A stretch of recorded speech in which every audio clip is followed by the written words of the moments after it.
Year clean பண்ணி 3 two 4 டேஸ்லயே again வந்து இந்த மாரி டார்க் ப்ரவுன் கலர்ல இயர் வேக்ஸு செக்ரீட் ஆகிட்டே இருக்கு. அப்புறம் உடம்பு ஃபுல்லாவே ஸ்க்ராட்ச் பண்ணிக்கிட்டே இருக்கு அப்படின்னு சொல்லி நம்ம எஸ்எஸ் பெட் கேர் ஹாஸ்பிட்டலுக்கு இன்னைக்கு கொண்டு வந்திருந்தாங்க.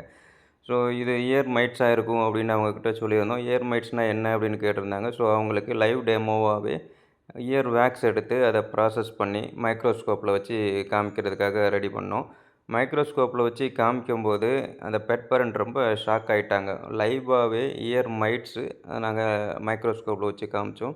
ரொம்ப ஷாக் ஆயிட்டு, "ஓ! இதனால தான் அப்படி இருக்கா?" அப்படின்னு அவங்க தெரிஞ்சுக்கிட்டாங்க. அப்புறம் ட்ரீட்மெண்ட் ஸ்டார்ட் பண்ணோம்.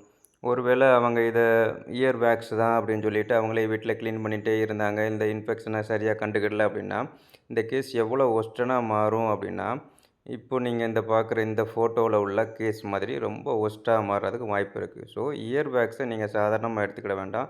ஒருவேளை உங்க கேட்டுக்கும் அப்படி இருந்துச்சுன்னா, நியர்பை வெட்ட கன்சல்ட் பண்ணி, அதுக்கு உண்டான ட்ரீட்மெண்ட் எடுத்துக்கிட்டீங்க அப்படின்னா, சிவியர் இன்ஃபெக்ஷன நீங்க தவிர்த்துக்கலாம்.